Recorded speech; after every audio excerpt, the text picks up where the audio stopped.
Sa wakas, nakuha rin ng Alas Pilipinas men ang matamis na panalo na matagal nilang hinintay. Harap-harapan sa harap ng mga Pinoy fans sa Candon City Arena, winasiwas ng ating pambansang koponan ang tournament newcomer na Myanmar sa pamamagitan ng isang straight set sweep, 25-21, 28-26 at 25-22. Bagamat huli na para makahabol sa podium, ang panalong ito ang sumalba sa Pilipinas para makuha ang ikalimang pwesto sa pagtatapos ng opening leg ng 2026 CV Cup. Para sa marami, ito ay isang consolational win, pero para sa bagong bihis na koponan, ito ay patunay na may ibubuga ang bagong dugo ng Philippine Volleyball. Kung titingnan natin ang kabuoang picture, hindi natin maikakailan na ito ang pinakamababang pagtatapos ng Alas Men sa kasaysayan ng torneo, pang-5 out sa 6 na kuponan. Bakit nga ba nangyari ito?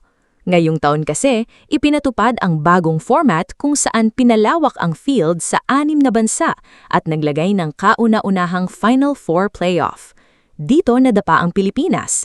Nabigo ang hosts sa pool play laban sa Cambodia at Indonesia, dahilan kaya tuluyan tayong napatalsik sa karera para sa semifinals. Ito ang unang pagkakataon na lumapag ang Pilipinas sa labas ng top 4. Isang katotohanan na masakit tanggapin, pero kailangang harapin ng management at ng coaching staff. Kailangan nating silipin kung ano ang ugat ng problemang ito. Hindi sumabak ang Pilipinas sa buong lakas nito. Si head coach Angelino Frigoni ay napilitang magsalang ng isang hastily assembled o minadali at bagong roster. Mas marami ang debutants kaysa sa mga veteranong bumalik sa national team dahil maraming core players ang piniling lumiban sa home leg na ito. Ito ang dahilan kaya hindi napigilan ni Coach Frigoni na hayagang questionin ang commitment ng ilang established players. Kung titingnan natin ng mas malalim, may malaking lamat sa sistema ng pag-iimbita at pagkokomit ng mga manlalaro para sa bandila. Kung ang mga veterano ay hindi laging maaasahan sa mga kritikal na torneo, paano tayo makakabuo ng chemistry na pangmatagalan? Ngunit sa kabila ng krisis na ito, may magandang anggulo tayong nakita. Ang mga tinawag na first-timers ang siyang nagdala ng liwanag sa dilim na kampanya ng Alas Men. Nangunahan rito ang 5-time Spikers Turf MVP na si Jude Garcia kasama ang LaSalle breakout star na si Josh Magalaman. Sila ang naging pinakamaliwanag na spot ng Alas Men. Ipinakita ng dalawang ito na handa silang pumiki at pumalo sa bayan ng walang pag-aalinlangan.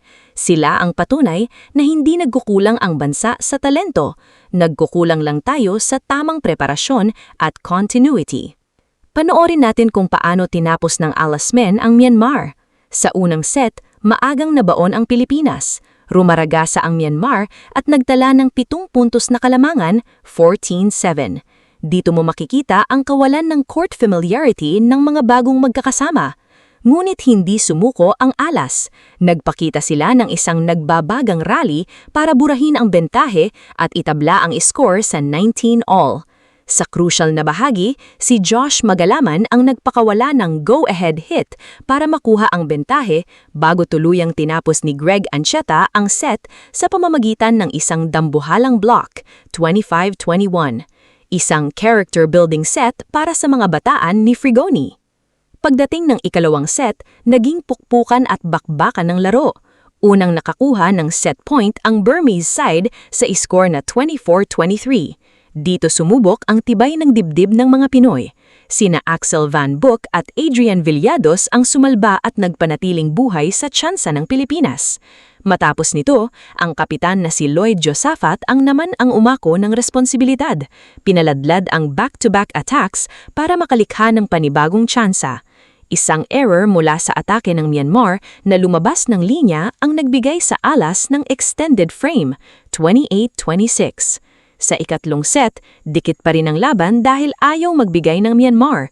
Ngunit isang crucial na error, ang net touch infraction ng Myanmar sa dulo ang nagregalo sa Pilipinas ng huling puntos, 25-22, para makumpleto ang sweep. Kahit sabihing 5th place lang ang nakuha, ang panalong ito ay isang napakalaking timely boost para sa mga Pilipino bago sila sumabak sa susunod na bahagi ng laban. Naisara nila ang kanilang home campaign sa isang positibong nota at may bitbit na momentum. Ngayon, nakatutok na ang pananaw ng Alas Men sa Leg 2 na gaganapin sa Jakarta, Indonesia mula July 22 hanggang 26. Ang malaking tanong, magagawa ba ng coaching staff na mas mapakintab ang chemistry ng mga debutants na ito o makikita na natin ang pagbabalik ng mga veterano? Isang bagay ang sigurado, kung ganito ang pusong ipapakita ng mga bagong salta, may magandang kinabukasang ang Philippine Men's Volleyball basta't may ayos ang sistema sa likod nito. Ano sa tingin nyo? Handa na ba ang Alas Men para sa Indonesia? Comment nyo ang inyong opinyon sa ibaba. Paano uminom ding?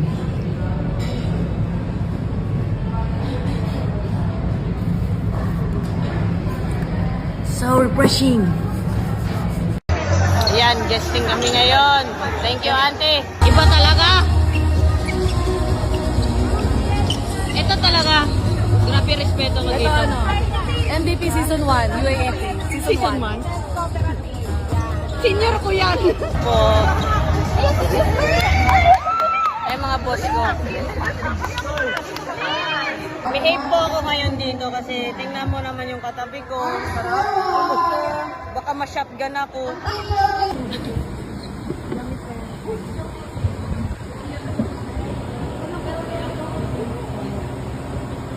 Good morning po sa inyong lahat.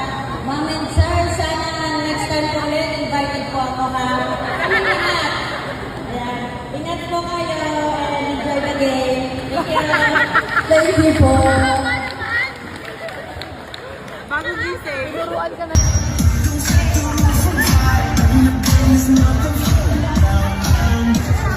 Follower daw natin si Sir. Ayan.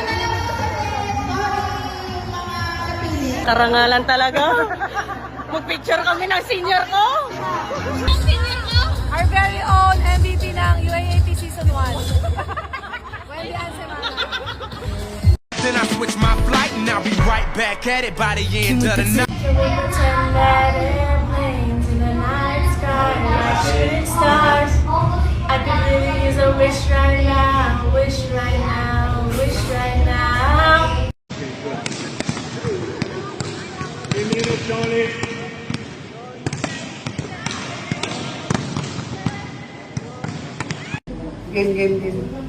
Game?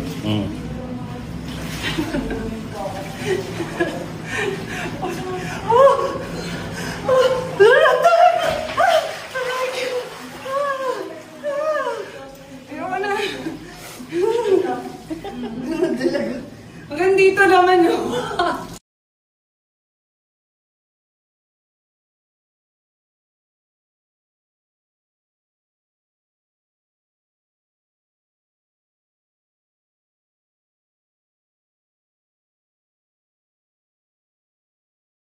Ganda naman. Fighting. Good luck. Congrats. Congrats, napakaganda mo, Wee. Congrats, G. Congrats po. Congrats. Uy, ano yung binubulong dito? Another.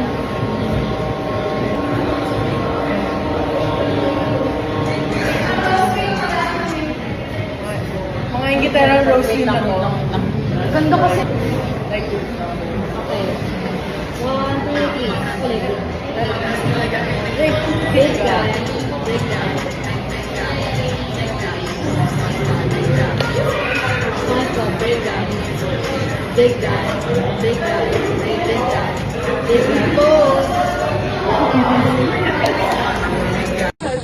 Hindi mo naman sinabing may kadate ka.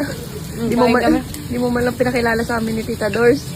Pasensya na, hindi din kami magkaintindihan. Ang sarap. Yummy. Oh, hi kayo dyan. Hi kayo sa vlog ko. Hi, vlog. Hi vlog. Yummy.